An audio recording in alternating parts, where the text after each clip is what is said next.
నమస్కారం SS9 news కి స్వాగతం. ముందుగా ముఖ్యాంశాలు. వయనాడులో ప్రధాని మోదీ ఏరియల్ సర్వే.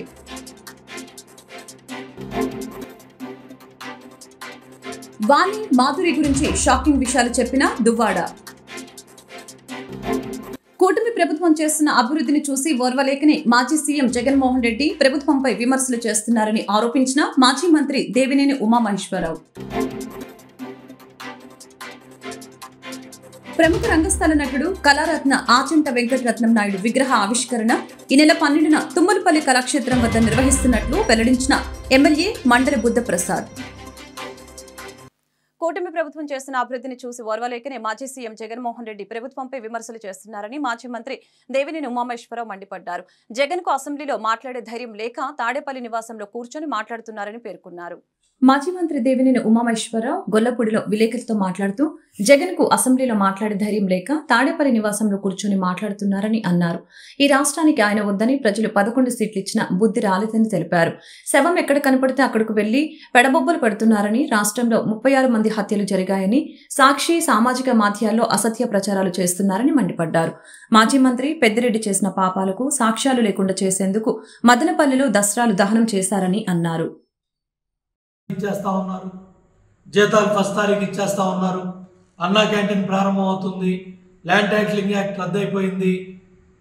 ఇవాళ సమాధిరాళ్ళలాగా ఆ సర్వే రాళ్ళ మీద నీ బొమ్మలు వేసుకున్నావంటే నీ మానసిక పరిస్థితి, నువ్వు అధికారంలో ఉన్నప్పుడు ఏ పిచ్చి పనులు చేసావో అవన్నీ బట్టబయలవుతూ ఉన్నాయి.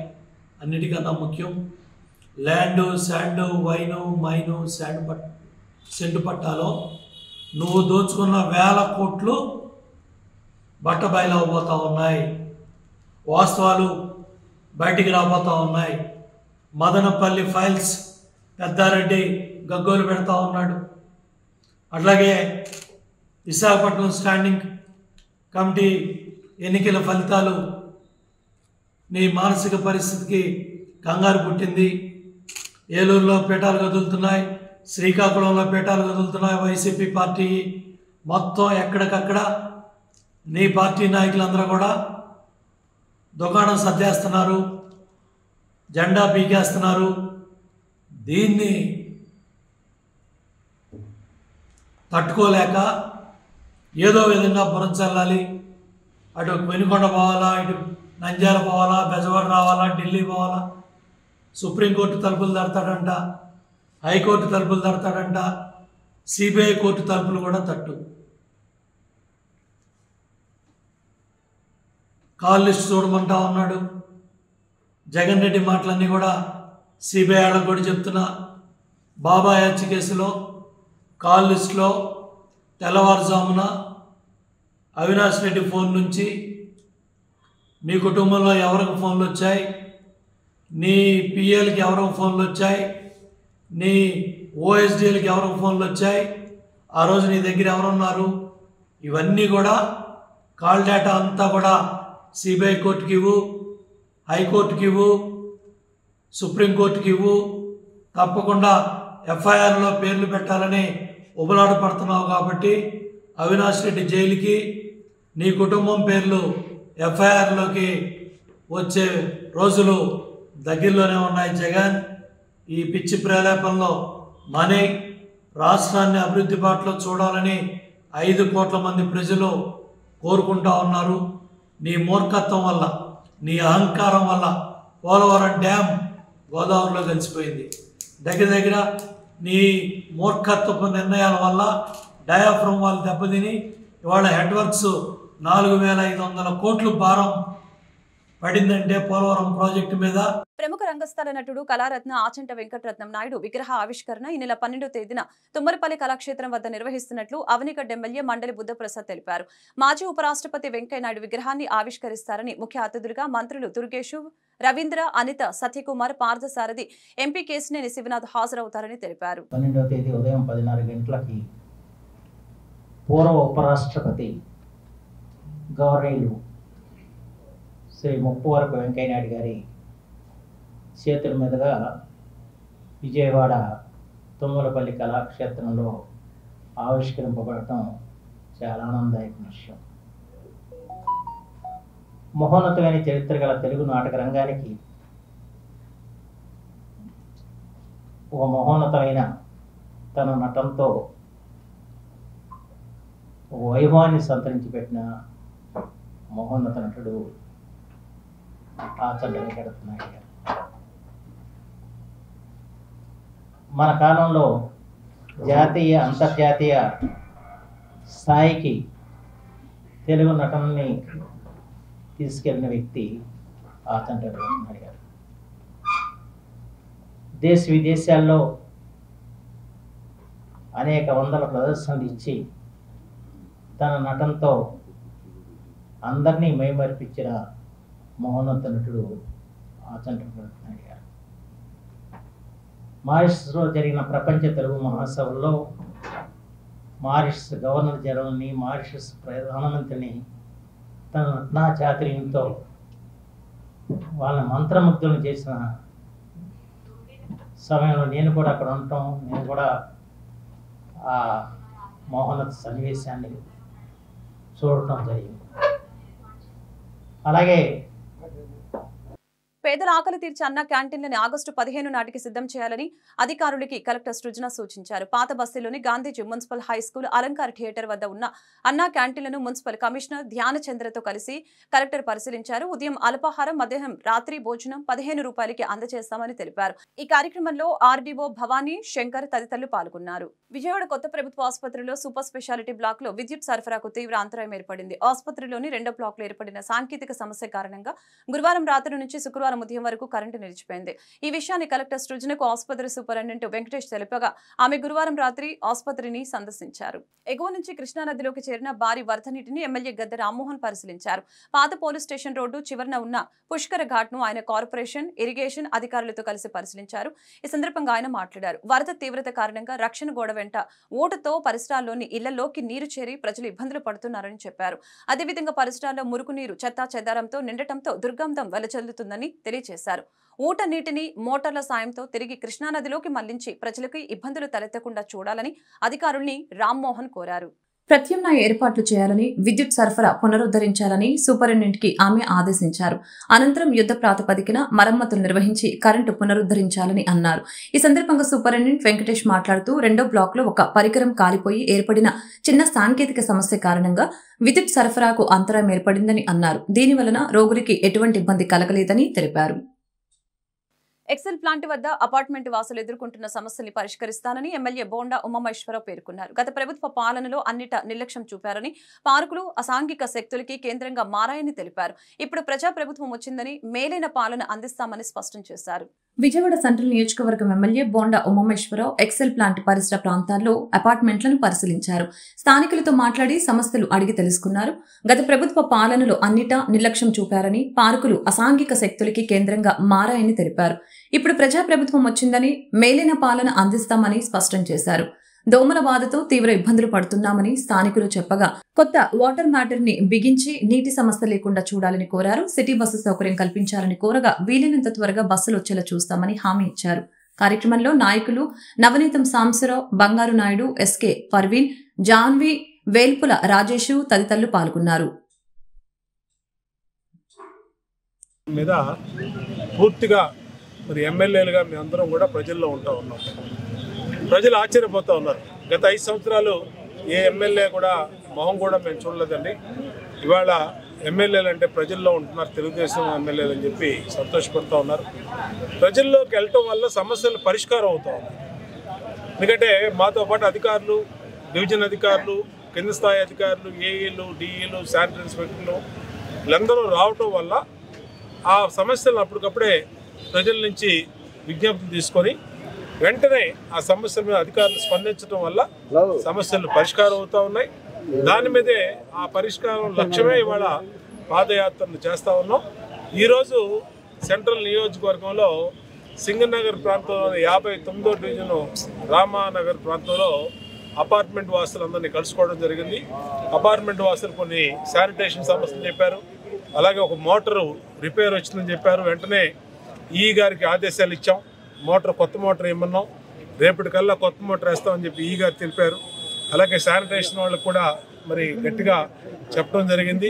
ఎందుకంటే వైరల్ ఫీవర్స్ ఎక్కువగా వస్తూ ఉన్నాయి. ఇటువంటి సమయంలో చాలా శుభ్రమైన వాతావరణం, పరిశుభ్రమైన వాతావరణంలో ప్రజలు ఉండవలసిన అవసరం ఉంది. కాబట్టి అది కూడా తిరిగాం, దానికి కూడా క్లీన్ చేయించడం జరిగింది. అట్లాగే ఇంకా రామానగర్ కాలనీ వాసులు కొన్ని సమస్యలు అడిగారు.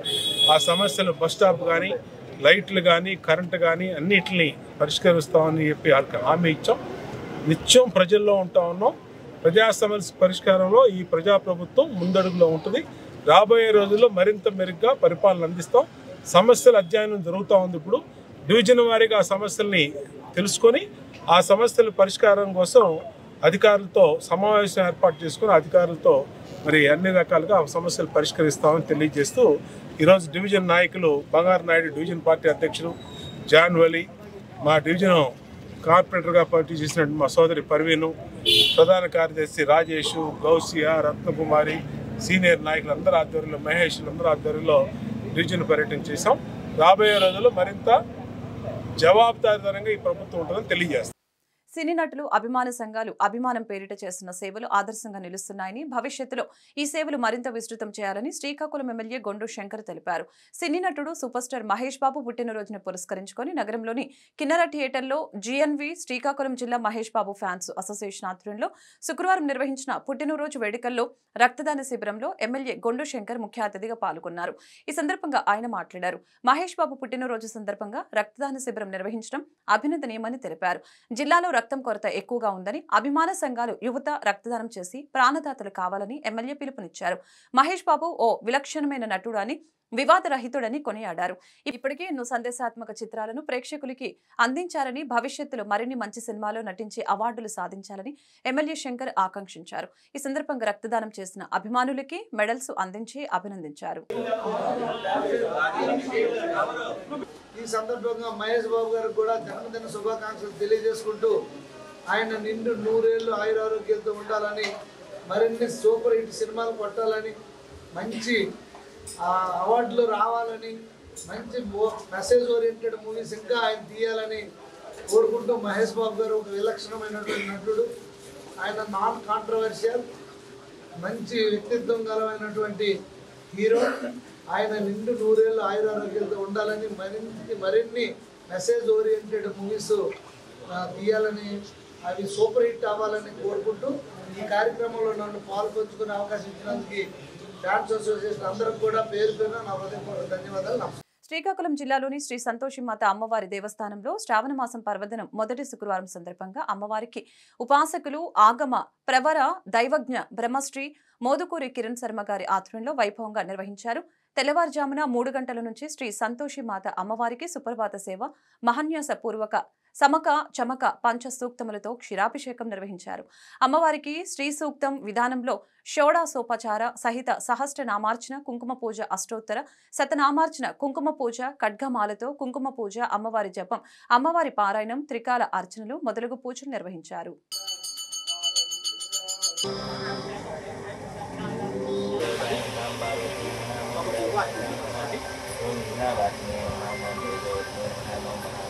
महावड़ी पूजा रुपयामी गोपमाग्राभ्यां साक्षात् देवीन्द्रजयं लोकदेवाम्बिका सिद्धाचिं शान्तवेन नमः ओं शान्ताय नमः ओं चन्द्रश्रियाग्निलोचनाय नमः ओं श्रीजयाय नमः ओं जयभूमिष्ठाय नमः ओं जाह्नवे नमः ओं जनपूजिताय नमः ओं हराय नमः ओं कराय महावड़ी पूजा रुपयामी गोपमाग्राभ्यां साक्षात् देवीन्द्रजयं लोकदेवाम्बिका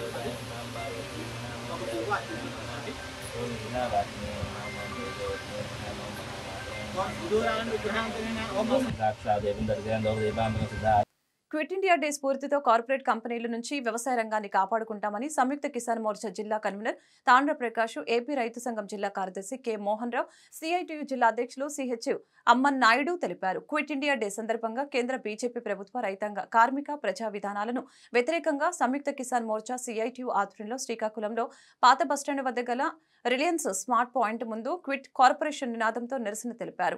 ఎన్జీఓ, హోం నుంచి మున్సిపల్ కార్యాలయం వరకు ప్రదర్శన నిర్వహించారు. ఈ సందర్భంగా పలు సంఘాల నాయకులు మాట్లాడారు. ప్రధాని నరేంద్ర మోదీ రైతుల ఆదాయం రెట్టింపు చేస్తామని, స్వామినాథన్ కమిషన్ సూచన ప్రకారం పంటలకి మద్దతు ధరలు కల్పిస్తామని బహిరంగ సభలో స్వయంగా చెప్పారని అన్నారు. ఉపాధి హామీ కార్మిక వ్యతిరేక లేబర్ కోడ్లు రద్దు చేయాలని డిమాండ్ చేశారు. దేశ స్వాతంత్ర ఉద్యమంలో ప్రధానమైన 1942 ఉద్యమం ఆగస్టు 9న క్విట్ ఇండియా పిలుపుతో స్వాతంత్ర ఉద్యమం ఉవ్వెత్తున సాగిందని, ఈ స్ఫూర్తితో కేంద్ర బీజేపీ ప్రభుత్వ దుర్మార్గ విధానాలు తిప్పికొట్టాలని కోరారు. ఇచ్చిన పిలుపుని బేస్ చేసుకుంటూ మనం ఈరోజు ఈ కార్యక్రమానికి పిలిపివ్వడం అనేటటువంటిది జరిగింది. మరి దానిలో భాగంగా చూస్తే ఈవేళ కార్పొరేట్ సంస్థలకి భారతదేశాన్ని మొత్తం అమ్మకాన్ని పెంచడం అనేటటువంటిది సాగిస్తుంది మోడీ ప్రభుత్వం. ఇది కేంద్ర ప్రభుత్వం పూర్తిగా ఈవేళ ఒక్కొక్కటి తీసుకొచ్చి భారతదేశంలో ఉండేటటువంటి ఆర్థిక సంబంధమైనటువంటి కార్యక్రమాలు కానీ సమస్యలు కానీ అలాగే మిగతా ఉండేటటువంటి కార్పొరేట్ కన్నా జరుగుతూ ఉండేటటువంటి స్థితికి ఈవేళ వచ్చినటువంటి స్థితి ఉంది. కాబట్టి దీనికి వ్యతిరేకంగా మనం సంఘటిత ఉద్యమాలు అనేటటువంటివి రైతాంగ ఉద్యమాలు ఈ స్ఫూర్తితో చేయాలనేటటువంటి డిమాండ్ చేస్తూ మనం ఈరోజు నిరసన తెలియజేస్తున్నాం. భారతదేశ వలస పాలకులు ఈ దేశం వదిలి పోవాలని చెప్పేసి 1942లో ఆగస్టు 9వ తేదీన క్విట్ ఇండియా ఉద్యమం పెద్ద ఎత్తున జరిగింది. అది ఈ దేశ స్వాతంత్రానికి నాంది ప్రస్థానమైంది. అలాగే ఈవేళ ఈ దేశానికి వచ్చిన స్వాతంత్రం మళ్ళీ బహుళజాతి సంస్థలకు కార్పొరేట్ కంపెనీలకు దారాదత్తం చేయడానికి కేంద్రంలో ఉన్న బీజేపీ ప్రభుత్వం పూనుకున్నది. ఈవేళ అనేక వ్యవసాయ రంగంతో సహా పబ్లిక్ రంగ పరిశ్రమలన్నింటినీ ప్రైవేట్ పరం చేసి కార్పొరేట్ సంస్థలైన ఆదానీలకి అంబానీలకి దోచిపెడుతున్నది. ఈవేళ మనం చూస్తే ఈవేళ ఈ రిలయన్స్ మార్ట్ చూస్తే చిన్న చిన్న వ్యాపారులంతా ఈ శ్రీకాకుళంలో ఉన్న వాళ్ళందరూ దెబ్బతిన్నటువంటి పరిస్థితి మనం చూస్తున్నాం. బియ్యం సిమ్మేస్తే ఉచితంగా ఇస్తామని చెప్పినటువంటి వాళ్ళు ఈవేళ దాని మీద ఎంత రేట్లు పెంచి ప్రజల మీద భారాలు వేస్తున్నారు. అదే పరిస్థితి రేపు వస్తుంది. ప్రజల మీద భారాలు వేసి ప్రజల తాలూకా సొమ్ముని అప్పులంగా దోచుకుపోవడానికి ఈవేళ ప్రభుత్వం కార్పొరేట్లకు సహాయపడుతుంది. అందుకే కిట్ కార్పొరేట్ నినాదంతో సేవ్ ఇండియా పేరుతో ఈవేళ అన్ని ఇలాంటి బహుళజాతి సంస్థల ఆఫీసుల ముందు అలాగే కలెక్టర్ ఆఫీసుల ముందు దేశవ్యాప్తంగా నిరసనలు తెలియజేస్తున్నాం. వెంటనే కేంద్ర ప్రభుత్వం దీనిని రైతుల తాలూకా వ్యతిరేకతని దృష్టిలో పెట్టుకుని కార్పొరేట్ సంస్థల్ని అవకాశం ఇవ్వకుండా ఈ దేశంలో ఉన్నటువంటి పేద మధ్యతరగతి ప్రజానీకాన్ని ఆదుకోవాలని కోరుతున్నాం. అలాగే రైతు వ్యతిరేక చట్టాల సందర్భంగా రాతపూర్వకంగా ఇచ్చినటువంటి హామీని మోడీ ప్రభుత్వం వెంటనే అమలు జరపాలని, విశాఖపట్నం స్టీల్ ప్లాంట్ ప్రభుత్వ రంగంలోనే నడపాలని చెప్పేసి డిమాండ్ చేస్తూ గత రాత్రి విజయవాడలో మాజీ ముఖ్యమంత్రి వైఎస్ జగన్మోహన్ రెడ్డి ఏర్పాటు చేసిన భారత రాజ్యాంగ నిర్మాత డాక్టర్ బిఆర్ అంబేద్కర్ విగ్రహంపై దాడికి పాల్పడిన టీడీపీ నేతలు కార్యకర్తల్ని కఠినంగా శిక్షించాలని మాజీ మంత్రి అంబటి రాంబాబు డిమాండ్ చేశారు. ఇదే అంశంపై శుక్రవారం మధ్యాహ్నం నగరంలోని డాక్టర్ బిఆర్ సర్కిల్ సెంటర్ వద్ద భారత రాజ్యాంగ నిర్మాత డాక్టర్ బిఆర్ అంబేద్కర్ విగ్రహానికి పాలాభిషేకం చేసి పూలమాలలు వేసి నివాళులర్పించారు. అనంతరం మీడియాతో అంబటి రాంబాబు, మాజీ ఎంపీ మోతుకుల వేణుగోపాల్ రెడ్డి మాట్లాడారు. రాష్ట్రంలో కూటమి ప్రభుత్వం ఏర్పాటు అనంతరం నుంచి నేటి వరకు వరుస దాడులు జరుగుతున్నాయని తెలిపారు. గత రాత్రి సాక్షాత్తు భారత రాజ్యాంగ నిర్మాత డాక్టర్ బిఆర్ అంబేద్కర్ విగ్రహం పైన దాడి చేయడం జరిగిందని తెలిపారు. ఈ కార్యక్రమంలో వైసీపీ జిల్లా అధ్యక్షులు మందపాటి శేషగిరిరావు, నగర తూర్పు నియోజకవర్గ వైసీపీ సమన్వయకర్త షేఖనూరి ఫాతిమా, పలువురు దళిత ప్రజా సంఘాల నాయకులు, కార్యకర్తలు పాల్గొన్నారు. రాత్రిపూట లైట్లు ఆర్పేసి చాలా పోలీస్ బందోబస్తు ఉంటుంది ఆ స్మృతివనానికి. లైట్లు ఆర్పేసి దుండగుల్లాగా ప్రవేశించి వాటిని తొలగించేటటువంటి కార్యక్రమం చేశారు ఆ గుర్తు తెలియని వ్యక్తులు. అంటే వారు ఖచ్చితంగా తెలుగుదేశం పార్టీ వారు అని మేము ఇవాళ ఆరోపిస్తున్నాం. చంద్రబాబు నాయుడు గారి ప్రమేయంతో, లోకేష్ గారి ప్రమేయంతోనే ఈ సంఘటన జరిగింది. అలా జరగలేదు. ప్రభుత్వానికి సంబంధం లేదు, చంద్రబాబు నాయుడు గారికి సంబంధం లేదు, లోకేష్ గారికి సంబంధం లేదు. అయితే దాన్ని ఖండించాలి. ఖండించి మళ్ళా జగన్మోహన్ రెడ్డి గారి పేరును అక్కడ మళ్ళా ప్రతిష్ఠింప చేయాలి. అలా చేసిన రోజును మాత్రమే ఇవాళ ఈ ప్రభుత్వం మీద ఉన్నటువంటి మరక పోతుంది. నేను చూస్తున్నా చాలా చోట్ల సెక్రటేరియట్లు ప్రారంభించారు జగన్మోహన్ రెడ్డి గారు, లేదా మరొక అభివృద్ధి కార్యక్రమాలు ప్రారంభించారు. వాటన్నిటినీ పగలగొడుతున్నారు, వాటన్నిటి మీద దాడి చేస్తున్నారు. ఏమిటి అన్యాయం అని అడుగుతా ఉన్నా, ఏమిటి ఆధునిక రాజ్యం అని అడుగుతా ఉన్నా. జవహర్లాల్ నెహ్రూ గారు నాగార్జున సాగర్ నిర్మాణం చేసి ప్రారంభించారు. ఇవాటికి వెళ్ళినా అక్కడ జవహర్లాల్ నెహ్రూ గారి పేరు ఉంటుంది. పాల్గొట్టేస్తారా? మోడీ గారు వచ్చారు కాబట్టి పాల్గొట్టేస్తారా? లేదు, చంద్రబాబు నాయుడు గారు ప్రారంభించిన సంఘటనలు చాలా ఉన్నాయి, అవన్నీ పగలగొట్టేస్తారా? పగలగొట్టేయాలా? ఏమిటి దారుణమైనటువంటి ఒక వంటి విగ్రహం మీద దాడిని ఈ రోజున వైఎస్ఆర్ కాంగ్రెస్ పార్టీ తరఫున గుంటూరు జిల్లా నుండి తీవ్రంగా ఖండిస్తూ ఉన్నాం. అది ఒక గొప్ప మాన్యుమెంట్గా ఈ రోజున భారతదేశంలోనే కాకుండా ప్రపంచంలోనే ఉన్నతంగా కొలవబడే వ్యక్తిని నగరం నడిబొడ్డున అత్యంత సెక్యూర్డ్గా ఉండే ప్రదేశంలో ఆ విగ్రహాన్ని మీద దాడి చేయటం, ఆ విగ్రహాన్ని ప్రారంభింపజేసినటువంటి ఆనాటి రాష్ట్ర ముఖ్యమంత్రి ప్రీతమ జగన్మోహన్ రెడ్డి గారి పేరును తొలగించాలనే ఒక దురుద్దేశంతో ఆ నేమ్ ప్లేట్ని పగలగొట్టడం, దీనిని మేము బాబాసాహెబ్ అంబేద్కర్ గారి మీద దాడిగా మేము భావిస్తూ ఉన్నాం. భారత రాజ్యాంగం మీద దాడిగా భావిస్తూ ఉన్నాం. ఈ రోజున రాష్ట్రంలో జరుగుతున్నటువంటి ఆటవిక పాలనకి నిదర్శనం. మరి నిన్న రాత్రి జరిగిన సంఘటన బిఆర్ అంబేద్కర్ గారి విగ్రహం దగ్గర మరి నేమ్ ప్లేట్ కానీ అక్కడ జగన్మోహన్ రెడ్డి గారు ఎంత ఇంపార్టెన్స్ ఇచ్చి, అంటే ఎస్సీ ఎస్టీ బీసీ మైనారిటీలకి ఎంత ఇంపార్టెన్స్ ఇచ్చి ఆ విగ్రహాన్ని ఆవిష్కరించి, మీరు చూసుకుంటే ఈ రాష్ట్రంలోనే మిడిల్ ఆఫ్ ద స్టేట్లో మరి విగ్రహాన్ని ఆవిష్కరించి ప్రతి ఒక్కరికి గౌరవప్రదంగా ఉండే విధంగా జగన్మోహన్ రెడ్డి గారి ఆలోచన విధానంలో మరి ఒక విగ్రహం ఆవిష్కరించారు. ఆ విగ్రహాన్ని కూడా తొలగిద్దాము అంటే అక్కడ నేమ్ ప్లేట్ ఒక్కటి తొలగిస్తే చాలు, జగన్మోహన్ రెడ్డి గారి పేరు ఒక్కటి తొలగిస్తే చాలు, అంతా భయపడి వెనకడుగు వేస్తారు అనుకుంటున్నారు. ఏదో నేమ్ ప్లేట్ ఒకవేళ విగ్రహాల మీద కానీ లేకపోతే అక్కడున్న శిలాఫలకాల మీద పేర్లు తొలగిస్తే పేరు చెరిగిపోయింది అనుకుంటున్నారు టీడీపీ వాళ్ళు కానీ లేకపోతే కూటమి ప్రభుత్వం. కానీ ఒక్కసారి గుర్తుపెట్టుకోండి, ఎవరు సృష్టించారు, ఎవరు పెట్టారు అనేది ప్రజలందరికీ తెలుసు. వీళ్ళంతా ఏంటంటే 40% జగన్మోహన్ రెడ్డి గారికి ఓట్లేసి ఎస్సీ ఎస్టీ బీసీ మైనారిటీలు వేశారు. అందుకోసం వాళ్ళని కూడా ఇబ్బంది పెట్టాలి. ఇప్పుడు దాకా వాళ్ళు మరి వైఎస్ రాజశేఖర రెడ్డి గారు విగ్రహాలనే కాదు, లేకపోతే ఏమో శిలా పలకాలనే కాదు, అన్నిటి మీద వాళ్ళు దాడులు చేస్తూ ఉన్నారు. ఈ దాడులన్నిటికీ ఎక్కడో ఒక ప్రధానమంత్రి నరేంద్ర మోదీ కన్నూరు విమానాశ్రయం నుంచి వాయనాడు చేరుకున్నారు. ఈ సందర్భంగా ప్రకృతి ప్రకోపానికి తుడిచిపెట్టుకుపోయిన ప్రాంతాల్లో మోదీ పర్యటిస్తున్నారు. కొండచర్యల వలన దెబ్బతిన్న ప్రాంతాల్లో ఏరియల్ సర్వే చేపట్టారు. వైసీపీ ఎమ్మెల్యే దువ్వాడ శ్రీనివాస్ వ్యవహారం ఓ పెద్ద బర్నింగ్ టాపిక్ గా మారింది. ఓవైపు భార్య కుమార్తెలు, మరొక వైపు మరొక మహిళ మాధురి మీడియా ముందుకొచ్చి తీవ్ర దుమారం రేపే వ్యాఖ్యలు చేస్తున్నారు. 2 ఏళ్లలో ఉన్నారా? ఇది వాడవాడిని అడిగిందా? పోనీ పిల్లల చేత అడిగించిందా? నిన్నట్లాగా నాన్న తిన్నాడా, ఉన్నాడా, ఏం చేస్తున్నాడు అని ఒక్కసారి ఎంతసేపు నువ్వు చచ్చిపోయావు అనుకున్నావు. మీకు మాకు సంబంధం లేదు. ఎన్ని మెసేజ్లు చూపించకూడదు, కుటుంబం మీద ఏం మెసేజ్లు చూపెడుతుంది. పాపం తప్పు. ఎన్ని బండిల్స్ మెసేజ్లు. తను ఇళ్ళు, నీకు నాకు విడాకులు, నీకు నాకు సంబంధం. ఎప్పుడు విడాకులు. జీవితంలో ప్రతిరోజు మాట, ఏ మెసేజ్లో చూసినా విడాకులు, నీకు నాకు సంబంధం లేదు. మరి విడాకులు ఇచ్చేయాలి, సంబంధం లేదు అనుకున్నప్పుడు ఎందుకు ఇక్కడికి వచ్చావు? నీవన్నీ నీకు రాసిచ్చేసాను కదా, ఇంకేం చేయాలి? ఇది కూడా రాసిస్తే ఆ ఇంట్లో నుంచి నువ్వు నాకు తాళం వేసినట్టే, ఈ ఇంటికి తాళం వేయవని నమ్మకం ఏంటి? నిన్న రాత్రి వచ్చి తాళం విరగొట్టిన నువ్వు రేపు తాళం వేస్తే నా పరిస్థితి ఏంటని నేను సభ్య సమాజానికి, ప్రజలకి నేను అడుగుతున్నాను. ఒక ప్రజాప్రతినిధిగా ఉన్నాను, హౌస్లో, అసెంబ్లీలో, ఈ రాష్ట్ర ప్రభుత్వంలో ఉన్నాను, ఏపీ గవర్నమెంట్లో.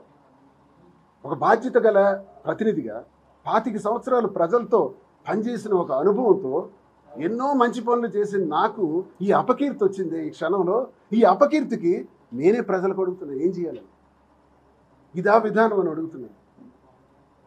ఈ పరిస్థితుల్లో నేను ఇక పరిపరి విధాలు ఆలోచించి ఒక డెసిషన్కి వచ్చాను. You will go for divorce. Already 2 days serve అవుతుంది, నెక్స్ట్ పిటిషన్ పడుతుంది. అది అయిపోయినా, ఏం అన్యాయం అయిపోయినా, మా ఇద్దరికి మధ్య ఇష్టం లేనప్పుడు మేము దూరంగా ఉండాలని నేను అనుకున్నా. నా పిల్లలకి మాత్రం అన్యాయం జరుగుతుంది. నా పిల్లల్ని నేను చూసుకుంటాను. నా హైందవికి, నవీనకి సర్వస్వం ఈ నాన్నున్నాడు. నాన్న బ్రతుకున్నంత వరకు మీ ఒంటి మీద ఏగవాలదు, మీకు అన్యాయం జరగదు.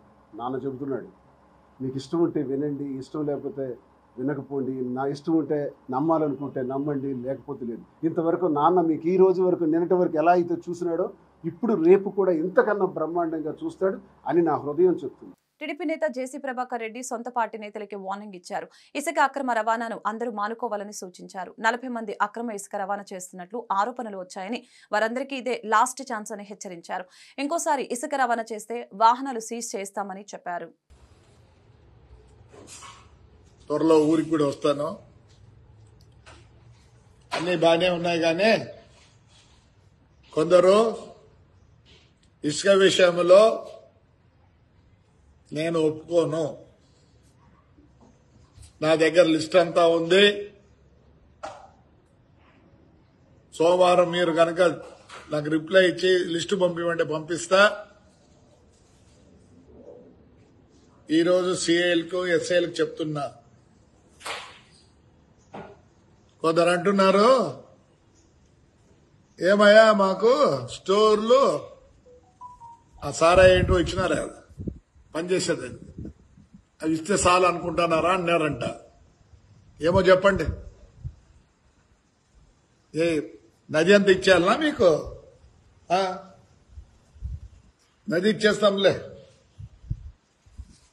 దాంట్లో చాలా మంది ఉన్నారు, ఒక 5 మంది 6 మంది మటుకు రొంత పార్టీకి కష్టపడి జైలుకి పోయి వచ్చిన వాళ్ళు ఉన్నారు. రొంత వాళ్ళు మాట్లాడితే పర్వాలేదు, కానీ అక్కడ చేసే వాళ్ళంతా నాకు తెలుసు. నందల్పాడులో మొత్తం ఇష్టం వచ్చినట్టు చేస్తారు. మీ టిప్పర్ కానీ ట్రాక్టర్ పట్టుకొని పోతే 1 సంవత్సరం బయటికి రాదు, 1 సంవత్సరం బయటికి రాదు. నేను అందరికి చెప్తున్నా, టిప్పర్లు ట్రాక్టర్లు బాడికి వేద్దండి, ఇసుకేకో నష్టపోతారు. నాకు తెలిసి ఏం చేయాలనో ఏం చేయకూడదో నాతో కష్టపడిన వాళ్ళకి 100% చేస్తా, 100%. ఎస్పెషల్లీ మా కౌన్సిలర్ మటుకు వదిలేదు, వాళ్ళని నాతో పాటే ఉంటారు. రైట్, చేయాలా, కంపల్సరీ నేను నా కౌన్సిలర్లకు చేయాలా. వార్తను ముగించే ముందు ముఖ్యాంశాలు మరొకసారి. వయనాడులో ప్రధాని మోదీ ఏరియల్ సర్వే.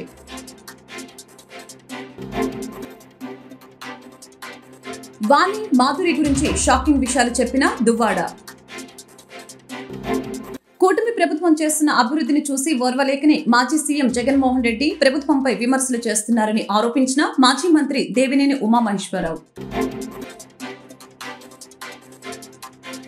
ప్రముఖ రంగస్థల నటుడు కళారత్న ఆచంట వెంకటరత్నం నాయుడు విగ్రహ ఆవిష్కరణ ఈ నెల 12న తుమ్మలపల్లి కళాక్షేత్రం వద్ద నిర్వహిస్తున్నట్లు వెల్లడించిన ఎమ్మెల్యే మండలి బుద్ధప్రసాద్. ఈ వార్తలు ఇంతటితో సమాప్తం. మరొక బులెటిన్ మళ్ళీ కలుద్దాం. నమస్కారం.